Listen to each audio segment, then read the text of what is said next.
Yeah! You are watching the #1 podcast in the whole entire YouTube wrestling community, and I'm one of your hosts, Juanzo. And I'm your other host, Jean-Paul Leck. And together we are, in blue, Rope Break. How's every single one of you today, family? Ready and excited to talk about NXT, because next week we're going to have Halloween Havoc, and it's going to be a really great show. They're going to bring it back after 20 years of a long wait. And we're really excited because it's going to be something different to hype us up for Halloween, Jean-Paul's favorite holiday. So we're really excited to talk about this show. So, family, before we start, like usual, hey, don't forget to check out the video that we did on AEW. Le Dinner. What is it? What's the word, Jean-Paul? Debonair. Debonair, yeah. I asked him because he's friends. That's why. Debonair. See, right there we can see MJF and Le Champion with pretty much a musical or a music number that a lot of people has praised. A lot of people like us also has hated. It depends on your taste. Now I'm going to leave it at that. Yeah, if you like your steak, well done like Juan, or if you like it like me and you like it rare, And that's a shoot. That's not a work, but, it's what your taste is, so, Yes, exactly. We here on Rope Break, no, we'll pass. Yeah, I'm I rather my professional wrestling a little more serious than this, and if you're going to use comedy, make sure it's funny. That's all I said. If you're going to try to make me laugh, make sure you do that.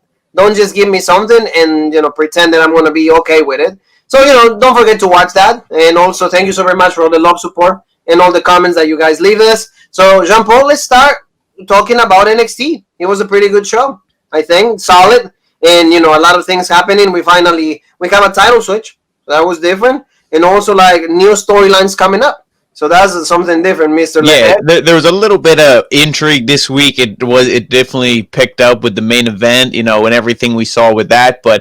And it was a solid show, but I feel the past couple weeks NXT's just been kind of boring. It's not been, it's nothing real exciting. And tonight was a little bit more exciting. I think Halloween Havoc will be good, and especially what we saw in the main event with the return of Pat McAfee, that should add some excitement. But we definitely miss having the NXT champ on the show. Oh yeah, well, I think Balor, and especially you miss the main guys. You mean Balor, you mean even Carrion, you mean Cole. They need the star power is a little low for them now, but I think that it was a pretty decent show that started out with a triple threat.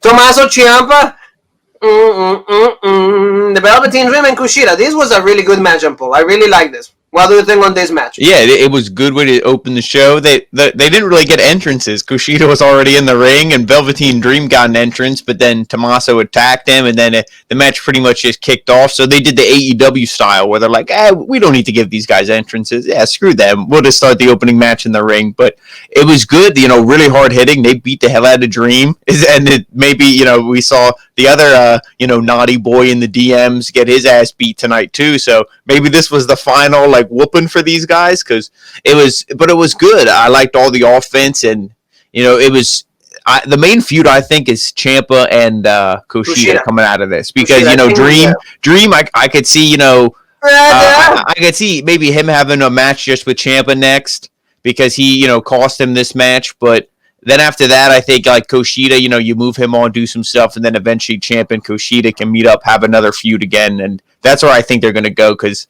it's, what are you going to do? Are you, the North American Championship? There's no main event, there's no NXT champion. So it's hard to say. Who knows? But we reported, NXT is kind of just week by week when it comes to that. But this was good, I thought, this opening. Yeah, match. No, I feel that this match was really great start of the show. And, the one thing that I really appreciated most is the winner, because he looked good, he looked strong, and also he's a guy that maybe 2 months ago, we will never have said that he could have been the winner.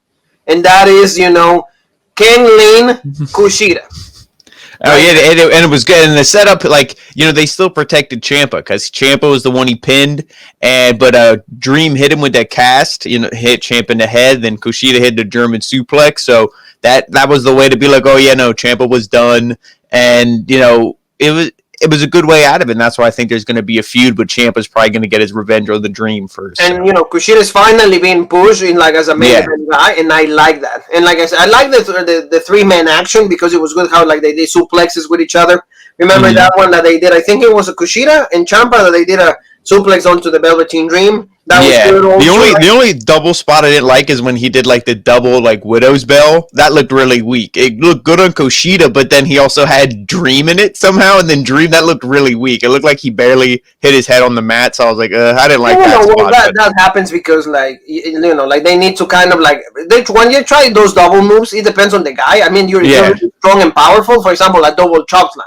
Mm-hmm. When you do the double choke slam, okay, looks decent. But if you think about it, the one that he does with the left arm and the left hand, it looks always weak.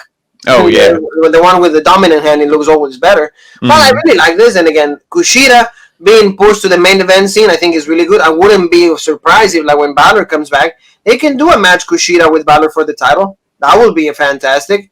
And that will do some justice to Kushida if we think of him in the same category as Shinsuke Nakamura. So why not? Oh, yeah, definitely. Yeah, I like that. So, Jean-Paul, we got a little bit of news. Halloween Havoc is going to be next week. And Damian Christopher Priest is going to be defending the NXT North American Championship against Johnny Gargano. He had a promo. He was having a tattoo made, right?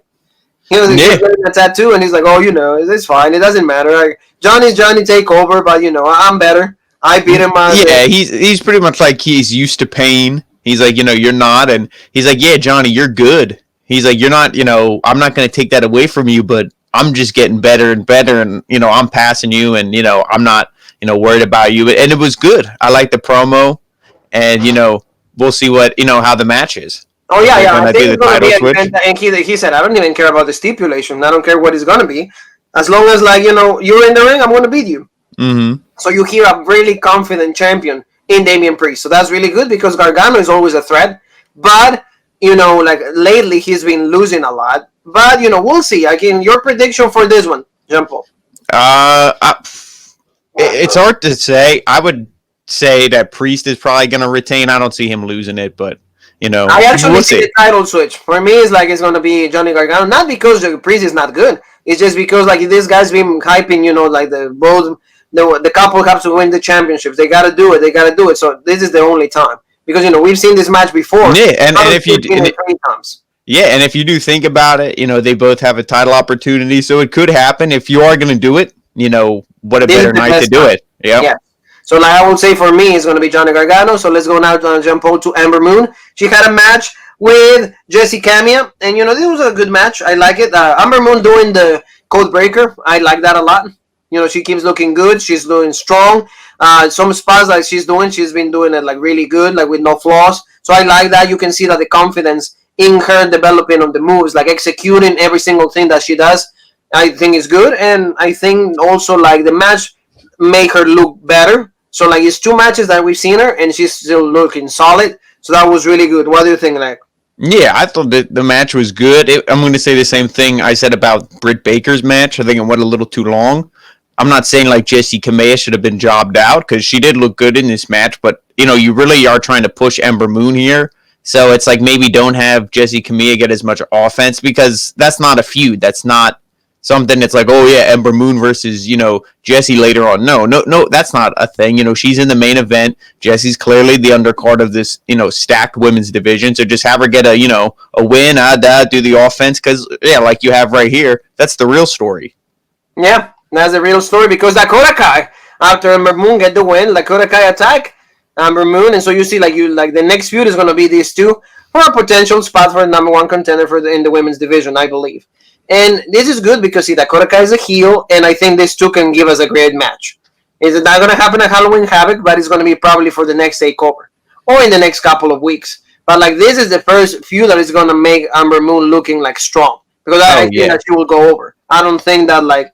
Dakota Kai is going to go over Ember Moon because Ember Moon is going to probably be pushed to the moon right now that like she's returning. We didn't hear anything about Toni Storm, if I'm not mistaken, right? Yeah, no, there's nothing on her. Now Tony's like, Tony's having some juice, so like that's why like she's juicing her up. She's juicing up. So once she's like once she has enough juice, then she'll be back to like going to the NXT ring. So Jean-Paul, like breaking news, like Bobby Fish is attacked by somebody. And it seems like he will not be able to compete for the tag team championship that they were supposed to be the main event. So as you said, the intrigue started with this. Yeah, Bobby Fish and and why. So that's the first thing. Yeah, they had that, and then before that they also had the Adam Cole, who he was on a monitor. He's like, oh yeah, I'm still not cleared, but when I come back, I'm done. Pretty much the whole thing, the reign of the Undisputed Era. We're gonna take over again, and then they talked about the tag match tonight, and then after this, Kyle O'Reilly was like, well, I guess I'm going to be Roddy's partner. So then it was that, but you were thinking like who attacked him, and then that made the tag team match that was like, oh, okay, it's just Undisputed Era, Breezango, like whatever. Now it added a little bit like, oh, okay, there's some storytelling going on. So this was good. Oh yeah, I like this. I like this. The intrigue is really, really good. So now, Jean Paul, let's move on to like the guy, like you said, the guy that like loves to like send pictures to like the girls, like the underage. He likes to take pictures of the ding ding for the bing bing of the girls, and that's like Austin Theory. So he got a match again with Bronson Reed. So this was good. I mean, another match like he gets jobbed out, but we both know, and we've been saying to the family, we understand that this is to punish. Yeah. Yep, this is, like I said, Triple H 96. Yes, more the curtain call. That was like with the thing when they broke character. Shawn Michaels, Razor, and also Kevin Nash, and they left, and all of them left. So Shawn Michaels was with the champion, so he wasn't getting punished, but Triple H did. So they're doing the same kind of treatment, and Bronson Reed looked good, and he beat the crap out of Austin Theory, and at the end he wins. He beats him with like the splash. Really fast, they look at that face. Yeah, I got it. Yeah, he's legit. It's all good. We got it. So in the end, then Austin Theory cut a promo, and then he leaves like NXT, right, Jean Paul? But before he actually was like, oh, this was bullshit, and he wants a rematch, and then he beats him, boom, in like 2 seconds again. Yeah. So then it's like so. But then later on in the night, we see Austin Theory. He has his bags and stuff, and he's leaving. And, they're like, oh, what's going on? What are you doing? And he's like, I'm done. I quit. So obviously this is, it's a storyline. It's an angle. Yeah. Obviously, so it's a storyline. But, I think that this is just what they're doing. They're like, all right, kid, you got to kind of be bullshit for a while. We're going to punish you. But, I mean, look at this guy. He's one of those who I won't say anybody's like the next Rock. But when you look at this guy, he has the charisma. He's only 23. He's a great wrestler. I feel like he has that, promo, and he has that face that like you just hate him, but you also like him. So I think, once he goes through everything and he matures, like they're saying on commentary, he's immature. I think once all that's done, he'll be legit. Oh, yeah. No, I think that like it's just a story. So when he comes back, then he'll be ready to like take his spot. Then he's going to start winning matches. Maybe challenge Finn Balor, or maybe challenge the North American champion, whoever it is at that time. So we'll see what happens on that. But it's good that like they're punishing him, but at the same time, they're giving him the whole story. Yes. To prepare for his return. So talking about returns, we got to see this six-man tag that was Jean Paul's best moment of the show, because it was Legado del Fantasma, the best faction in professional wrestling right now. Is not Taz. It's not, it's not Ricky Starks. It's not Brian Cage. It's not The Shield. It's not any of those factions. It's none of that. It's just Legado del Fantasma is the best faction in professional wrestling right now. It's not Undisputed Era. Legado del Fantasma. Going against Isaiah Swerve, Jake Atlas, and Ashanti Adonis from Philadelphia, Pennsylvania, Jean Paul. So this match turned out to be a really, really great showing for all six men. All of them cruiserweights, high-flying spots. And you as AEW, like, what happens when you have all the guys like this? You have competition then, my friend. So I really enjoy this. And again, I don't really see from the three of them, from the baby faces, though, who could be the potential contender for Santos Escobar. And, also, like, the big question mark is the promo that we saw with Jordan Devlin at NXT UK. So I don't know, how are they planning this, Jean Paul? Yeah, I mean, I could easily see whoever comes out of this, and I would say it's Jake Atlas. I would say you could easily have him challenge Santos, and then maybe after the match, because Escobar would win. I would say, and then you could have Devlin attack him after the match. Maybe have him be, even though they did it tonight, spoiler, but with have him be like a cameraman, or have him be whatever, or even just be watching it. It don't even have to be an attack. Have him literally just be sitting in the stands watching it, in a suit, looking legit, and be like, all right, motherfucker, like, now I'm coming for you. That's how I would do it. But I mean, he did show aggression, so you would think he would probably do an attack. He wouldn't be legit, but but back to this match. I mean, it was a really good match. I liked, the baby faces dominated early on. They said, oh, they look like more, like a better team than, the heels do. And, you would think it would be the opposite. But then the heels kind of got under control. And then at the end, when things started breaking down, like usually these cruiserweight matches do, and they started, hitting all the spots to the outside. What did you think of that Spanish fly spot where like they almost like dropped him on his head and they like I mean it was good and nobody was hurt, but I don't think it went off the way they wanted it to. Well, the Spanish fly is a beautiful move, but also it is what? A very dangerous move to do. Oh yeah. So like if it's not done correctly, then a lot of bad things can happen.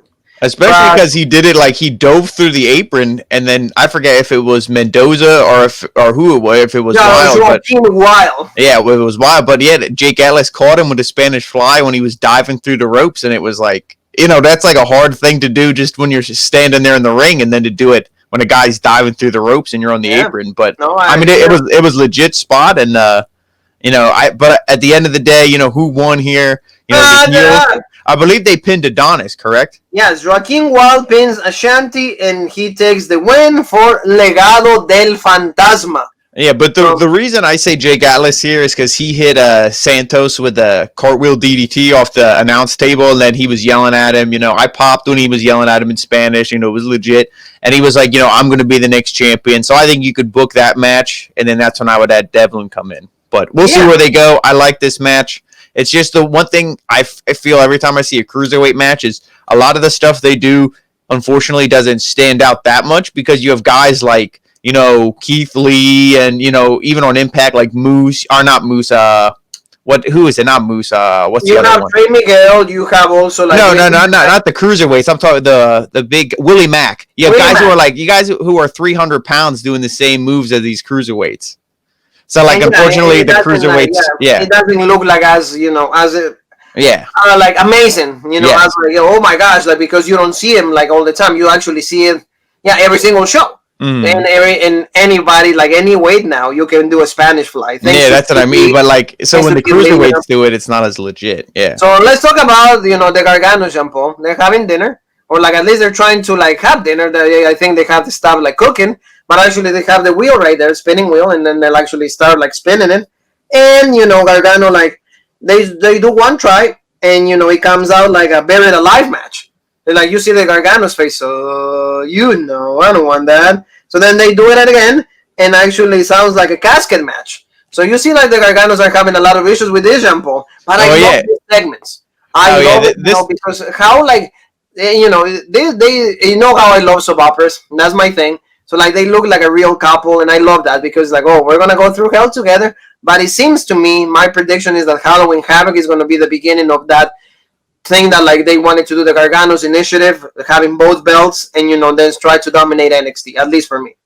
Yeah, I like this segment, and when Johnny spun it the first time, then Candice spun it, and she got like a street fight, and she's like, oh, like a trick or treat fight or something they called it, and she's like, oh yeah, that's badass. I've never lost in a street fight. And then Johnny's like, well, let me spin this again, and then he gets the casket. But see, I like how he wasn't like, oh yeah, I'll put Damian Priest in a casket. He's like, no, this is like he just feels like he's gonna lose right away, and I enjoyed this segment. It would have been perfect for me if he would have super kicked the wheel when he was walking away. I mean, he would have been like, this wheel's bullshit, and just kicked it. But I like how he's like, I'm going to bed. He's like, get rid of that thing. See, so that, again, those are the best spots. And that's how you do a promo. For the guys that love to watch AEW and love to watch two men singing to each other, in a musical way. I have nothing against, people from other, like, sexual orientations. That has nothing to do with it. But I'd rather watch 5 minutes of a couple like this than 5 minutes of two old men, singing to each other. So that goes to every single one of you. No, I don't like that.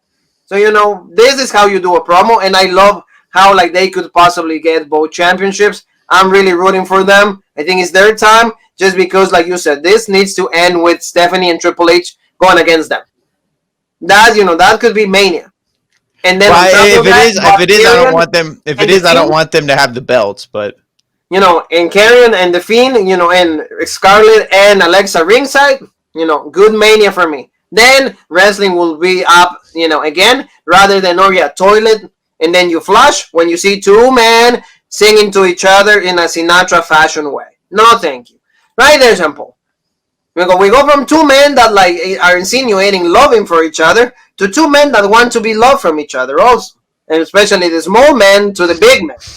So this is like, of course, Killian Dane and Drake Maverick, and they go against Ever Rise. So, I mean, it's funny. And like I said, they just keep doing this because they want to have like the tag team belts. They're going to do that at some point. I mean, the storyline is decent. And this time I think they won, right, Jean Paul? Well, no, actually, Ever Rise, Everrise won. Yeah, Everrise, and they look good because they lose, or Everrise is a team that nobody really cares about, but like they look good as a team. They have good tag team moves. I think they will, and I hope that they do push them, and they're not just like the loser jobber tag team. But they were dominating Drake Maverick. He makes the tag to Killian Dane, and they start taking out Dane's knees, working him over, double team, and I forget the names of the Forever Rise, but the long-haired one, he had Killian Dane or Drake Maverick on the outside. He's like, look, that's your partner. He's bullshit. We're kicking his ass. You're a loser. And then Maverick loses it. He grabs the steel chair, whips him, goes in the ring, whips the other one with the steel chair. So Ever Rise technically wins. Oh yeah, it was by DQ, but you see the reaction of like Drake Maverick, the reaction from Killian Dane. He couldn't believe it because he's like that. He's like, that's my partner. He's like, where was this the whole time we were tagging? Where's this, ruthless aggression? Yes, right there. It's like, and then they seem happy, and they finally are starting to act as a team. So you see the relationship is starting to grow. So I'm thinking that the next week they finally are going to win a match. What do you think, Leg? I think next week they're going to win a match. I mean, they've won in the past, and I think this is just like a slow build with them because we see where the tag team is, and the tag team title is right now. I think maybe give them a match against, maybe Breezango, maybe build some teams up because I don't know if they're going to have them be in the title picture right away, but we'll see. I think, maybe give them off next week, Halloween Havoc, focus on the other two title matches, and then we'll see them in 2 weeks. We'll see what happens, Mr. Jean Paul, the best booker in the business. So now let's talk about another person gets attacked. Come on, can I live? Roderick Strong is attacked. So like both men that were going to participate in the tag team title match, both of them are taken out. Taken down. So what are we going to do? And the two men that like Jean Paul has been pushing this agenda ever since he took over the chair of Road Break, and it's about to be a year, so we're gonna have candles and a cake, maybe some cupcakes. We'll see what happens on that. Danny Burch and Oney Lorcan step in, and Mr. Regal says, "All right, guys. Well, since we don't have the Undisputed Era, you two guys are gonna be the ones for fighting for the tag team belts." So this is how like they finally fix the main event scene. We see Mackenzie right there. Like you said, I always like how Mackenzie gives the sports like a sports-oriented feel. Yeah, but they had her talk every time she talked tonight. She never said the back to you guys. I was like, what did they take that away from her? But I did pop when she called it a hospital and not a medical facility. Well, I was like, there we go. I feel that like she's like she's one of the best things on NXT, and it's not because she's hot or whatever. I'm not trying to imply that. I'm just saying because again, she acts a little bit less formulated than Charlie, than Kayla Braxton. She likes a little normal, like a normal interviewer. But this is what's going to happen, Jean Paul. They're going to have that match, and the main event has been completely switched up. So now let's talk about Jean Paul to the next match of the card, and that was Xia Li against Casey Catanzaro. Tell me a little bit about this match, Jean Paul, because Xia Li is not learning anything. What?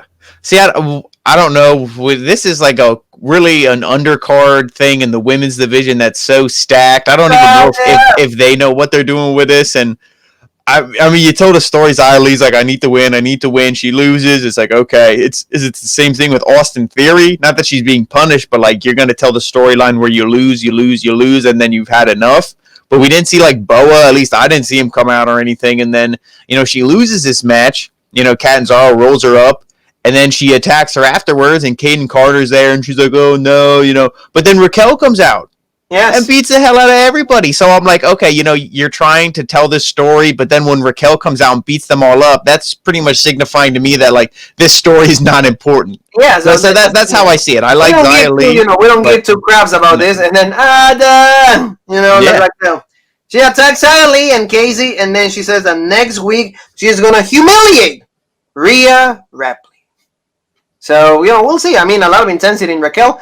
And I'm rooting for Raquel. Raquel deserves to be. Yeah, if I would pick to win, I mean, I would have Raquel win because with Rhea, I feel like her time on NXT is really limited. NXT's so loaded, just put her on the main roster. But maybe they're waiting for fans. Maybe they're waiting for like the Raw after Mania. Maybe she'll win the Royal Rumble. Who knows? Yeah, no, you're right. And next week, of course, also Jean Paul Io Shirai against Candice LeRae.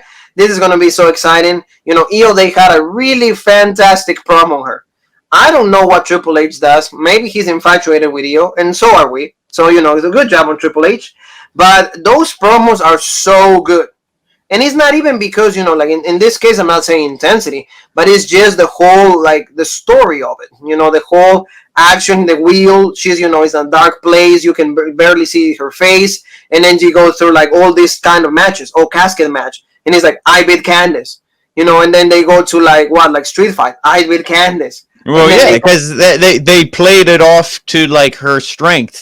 She has the look. It's, like, the creepiness, the Halloween, everything. It's legit. And they're not going to make her, read off a script like, oh, I'll beat Candice, because her English isn't that good. Just have her say, I'll beat Candice, and then, you show the different stipulations, and it was good. They played off to the strength of everybody. They didn't, make anybody do anything they're not comfortable with, like, cutting a huge promo in English. So I liked it. I love it. I can tell you, I legit love this, more than you can possibly think.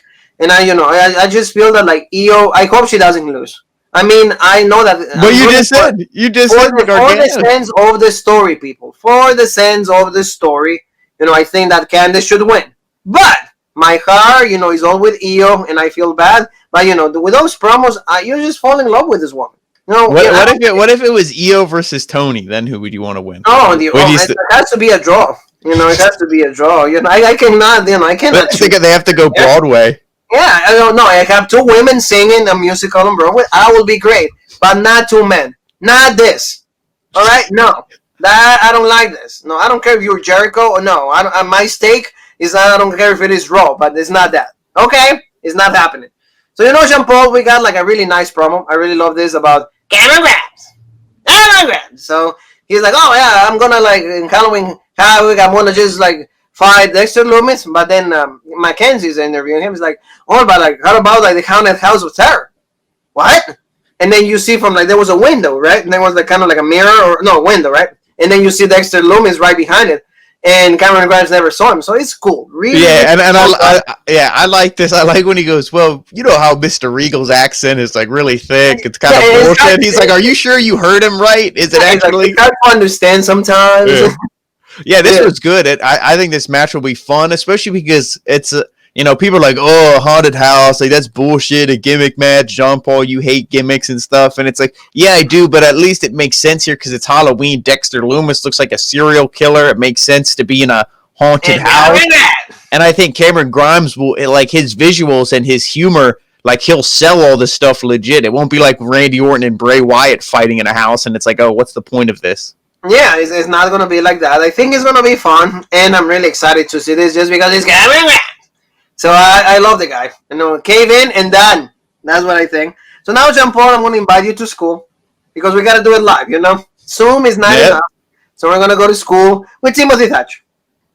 This, to me, is the weakest segment of the show because I don't care how much you try to push this guy. When he fights somebody that is, bigger name than him, he always loses. So why am I supposed to believe that this guy is actually great? I think he's a great professional wrestler, but no more than that. Yeah, I have a gimmick to get over everybody else. I enjoyed the segment a little bit. It could have been a little shorter, but I do like the whole story it told. Where he's like, oh yeah, let me show on this guy. What's her name? And he's like Anthony. He's like whatever, Alex, whatever, Andrew. Like he kept calling him the wrong name, but he did it in a serious way, so like it made it funny. Because he's like, oh, I don't care about this loser's name. You know what I mean? Like, you're an ant to me. Like, what do I care? But then when he was doing the moves, the holds, the guy fought back. He was getting pissed off. He's like, oh, yeah, you can't take my leg. You're shit, so how about you take my arm? And then he took his leg out from him, and then he's like, ref, get in here, ring the bell. And then, of course, Thatcher just stretched him. But, I like the intensity that we saw, but I agree with everything you said. It's like you build this guy up, and it's a good way to do it. but then you go against Balor, lose. Go against this guy, lose. Go against that guy, lose. That would be something where it's like you got to put like the North American title on him, like, you know, like in 2 weeks. That would be a way to be like, whoa, wow, now like this guy's legit. Otherwise, it's just, you know, and there's not enough to fight for in NXT, I guess. I don't know. I don't think so. I really don't. You know, and that's what I mean. Like, they have to do a better job with him. He needs to win over Gargano. He needs to win over Ciampa. He needs to win over Kushida. He needs to win on, like, all the big names. Priest. He hasn't done any of that. The only one, like you said, is Riddle. But Riddle was going to the main roster. So how am I supposed to believe that he can beat those guys when every time that he has a match, he loses? So, and then we also, because Bronson Reed, when he beat Austin Theory and all that, he's like, I want the winner of Gargano and Priest. So he's not even next. So Thatcher's not even next in line for that. Join the line. Get in line. Yeah, exactly. Yeah. Take your ticket and wait in the deli line. Yeah, that's what you got to do, because like that's how he's gonna be. You know, there's like so many people that they're trying to push right now. So like I don't know if Timothy Thatcher is actually gonna have a meaningful role in NXT. That's the main problem, I feel. So, you know, Jean Paul, let's go now to like the main event, and that's like the tag team match. You know, this was a good match. Oney Lorcan and Danny Burch finally getting an opportunity for those titles that, you know, you've been the one that like want them to have an opportunity, and I think that like you were happy with the end result of this. You know, I like na na na na na na, and then Fandango started like shaking his head. You know, it's good. And you know, unfortunately for Breezango, their run was not good. They didn't do anything with the titles. They probably defended it once, I believe, and then this one they lost it. So, I mean, like you said, they were always considered to me transitional champions. That's all I can see them as. Yeah, and I knew they were. You could just feel like they were going to lose here, and especially, you know, when you saw the spoilers before the show, and it's like, okay. But, you know, I do feel bad. Their title reign was really short, and even, you know, Wade and all them were saying, like, this is their first real, you know, major defense. And then it's like, so. And but I mean, the match was good. And speaking of commentary, I love Wade Barrett. And the one thing I feel bad for is it's like Beth, you know, she's not there in person. I guess she video calls it in or Skypes it in or however she does it. But, you know, they're always. Exactly. They're constantly talking over her. So I'm like, maybe just do a 2-man thing. Like, I don't know. I feel like 3 people's too much. They constantly talk over Beth, and she's not aggressive enough to be like, no, I'm just going to talk over you like they do, you know, on Monday Night Raw or, you know, wherever with the 3-man team. So maybe just go to 2, but I do like Wade Barrett. But back to this match, you know, it was really good. And, you know, when Undisputed Era, when Oney Lorcan and Danny Burch, you know, they were getting good offense, kicking out. But, you know, I don't know. It's the story. It's, you know, you got to do the whole thing with Pat McAfee, but I kind of wish Breezango would have, you know, retained here a little bit. You said, storyline called for it. So, like, you know, I kind of like, it looked like the Magic Killer, you know, like the finisher that they did. It was like, you know, like very similar to what they do, like the Good Brothers do. The Good Brothers. So, like, in the end, 1, 2, 3, and the unthinkable. The miracle happened. But the one thing, though, to make note of, at the end of this, you had the cameraman or whoever, they didn't know who it was. He was jumping up on the apron, and the ref didn't see it, and they're like, who is this guy? You know, knocking Breezango off, distracting him, and then it was, you know, that was the whole story. And then, you know, he hit the low blow, and then they were able to hit their finisher, because even Wade Barrett said, like, you know, I love these 2 guys, but, you know, and nobody, you know, thinks, maybe besides Jean Paul, nobody thinks that these guys deserve the belts more. But, you know, and I appreciate the shout out on NXT, but he's like, you know, yes. Yeah, he's like, but I don't even approve of the way that these guys won. So, you know, and then, you know, you knew, okay, the heel tactic, and then we see the guy there, you know, is that Cobra Commander with the metal face, you know, who the hell is this supposed to be? And then he takes it off, and there he is. It's, you know, Pat McAfee. So this, I liked it, but, you know, it's unfortunate with the hindsight of it all, with the whole let's attack the Undisputed Era. You knew Ridge Holland would have been a part of this group, and I feel that would have looked a lot better because they all have some sort of connection. You know, you have 2 British guys, you have sports guys with McAfee and Ridge Holland. They're both professional athletes, and then you have, you know, Lorcan and Burch. They're just the tag team. So everybody's kind of has some form of connection. And it would have been really good, and that would have been a great thing to challenge the Undisputed Era. But now it's just, you know, the 3 of them. So, like, that's a little bit like, but, I mean, this was still good, because we know the great match a lot of people were surprised McAfee and Cole put on. So Cole's going to be back soon. This will add more fire for him to return. So then we can see maybe Cole and McAfee too, which I never thought I'd say I wanted to see. But with some of the things we've seen in wrestling on Wednesday nights, I'll watch that versus a lot. What things are you talking about? Are you talking about this? Yeah, maybe. Yeah, I can see it. I can see why you can say that. Le dîner debonair. Yeah, and so we ask you because you're French, so that's why understands that and say it the proper way. But that was the show. Good NXT. I'm excited for Halloween Havoc. I think that is going to be, again, maybe title switches. The match, with Lester Loomis and Cameron Grimes is going to be good because it's going to be the content House of Terror. So it's going to be really good, maybe stipulations or, something different, toys. They're going to add a lot of props to it. So it's going to be good. And I like it because now it's 3 matches that have stipulations because I said, I think not stipulation, but Rhea and Raquel, so that makes it 4.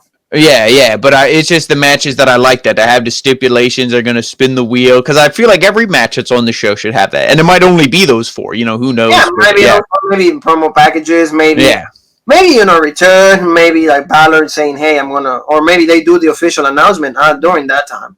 Hey, or maybe we see Tony come in at some point. Maybe after the Rhea Ripley. Tony Peach Storm, Tony Peach Storm. Oh yeah. Tony Cake Storm, Mandy's the peach, Tony's the cake. Oh, yeah. I can see why. I can definitely see the why. But that's the show, family. Thank you so very much. Like I said, no news from Finn Balor yet. We don't know how, the recovery process is.